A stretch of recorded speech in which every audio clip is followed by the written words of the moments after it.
अनुज कुमार जैन रामपुर मनिहारन से पूछते हैं, नमस्ते महाराज जी, जो लोग जैन होने पर भी मंदिर की दुकान, पगड़ी, दुकान का किराया, बोली का पैसा, निर्माण कार्य में बोला हुआ पैसा कई वर्षों तक नहीं देते, बल्कि दुकानों पर कब्जा कर लेते हैं, मांगने पर लड़ते हैं, दादागिरी दिखाते हैं, तो ऐसी स्थिति में कमेटी को क्या करना चाहिए? कमेटियों का तो काम है कि वह इस मंदिर की संपत्ति का सही लाभ हो, सही उपयोग हो, उनसे जैसे बने तैसे खाली कराना चाहिए अथवा उचित मूल्यांकन करना चाहिए। दुर्गति तो लेने वालों की है कि मैंने कई बार कहा कि जैन दर्शन ही हर दर्शन में भगवानों को देने की बात आती है, भगवान से लेने की बात नहीं आती। मंदिर में किसी ने दान दिया है, कोई भी दान हो, वह दान उसने देव सात गुरु के निमित्त से दिया है। यदि उस वस्तु का आप उपभोग कर रहे हैं तो आपको वही दोष लगेगा जो चढ़े हुए चावल खाने का दोष आता है। कोई व्यक्ति मंदिर में चढ़े हुए चावल खाता है तो निर्माल है, तो निर्माल अकेले चावलों को ही नहीं मानना चाहिए, निर्माल हर वस्तु है। स्पष्ट शब्द आता है, मंदिर की कोई भी संपत्ति जो मंदिर के नाम है, मकान हो, दुकान हो, खेत हो, कोई भी संपत्ति यदि आप अपने निजी उपयोग में ले रहे हैं तो नियम से आप निर्माल के दोष के भागीदार। यदि किसी कारण से दुकान आदि लेते हैं तो मार्केट रेट से ज़्यादा मंदिर की देना चाहिए। और तुम लोग क्या करते हो, मार्केट रेट से मंदिर की संपत्ति कम करते हो, ज़्यादा रेट में लेना चाहिए।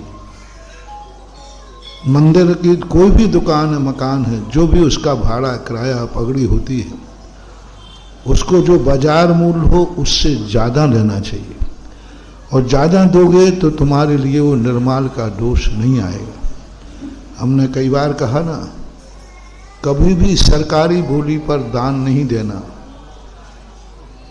जैसे मान लीजिए सरकार, कमेटी ने नियम रख दिया कि यह कमरा 5 लाख रुपए में बनेगा, कमेटी का ये सरकारी निर्धारण हो गया।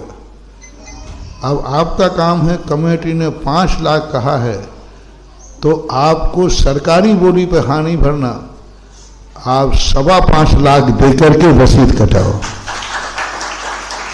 यदि सरकारी बोली पर आप टूट गए तो आपका व्यापार, धंधा, सब कुछ एक स्थिर हो जाएगा, बंद जाएगा, जिसे आप कहते हो बांध लिया।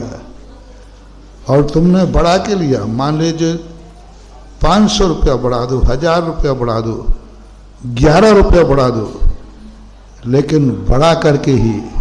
हालांकि पूर्वजों ने ऐसा नियम बनाया है कि जब बोली बुलती है तो 1 लाख की बोली है तो वो 1000 वक्ता अपने आप ही बढ़ा देता है, ये परंपरा। मान लो तुमने कहा 1 लाख तो वो बोलता है 1 लाख 1000, तो 1000 जो बढ़ाने की परंपरा, बहुत बड़ा साइंस है इसमें। तो हमेशा बढ़ा के देना चाहिए। मंदिर की वस्तु का उपयोग करना है तो उस पर किराया मंदिर बाजार से ज़्यादा दो। कोई भी मंदिर के कोई स्थान बनता है, शादी विवाह का, होटलों में लाखों रुपया दे के आएंगे और मंदिर का भाड़ा है तो 5000 रुपया देने में भी तुम्हारी नानी मरती है।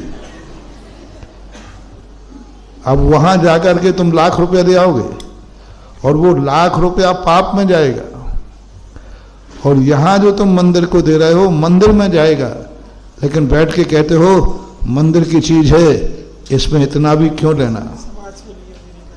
समाज के लिए ये बैठ के करते हो। मंदिर का यदि कोई संपत्ति है तो समाज के लिए तो निःशुल्क रखो। यही तुम्हारी बर्बादी के कारण हैं। बल्कि ये होना चाहिए समाज तो ज्यादा में लेवे पूरा, दूसरों को निःशुल्क देना हो तो दे दो, लेकिन समाज को निःशुल्क नहीं लगना चाहिए, ध्यान देना। जैसे चढ़ा हुआ चावल दूसरा व्यक्ति खा सकता है, लेकिन जैनी नहीं खा सकता, ऐसा होना चाहिए।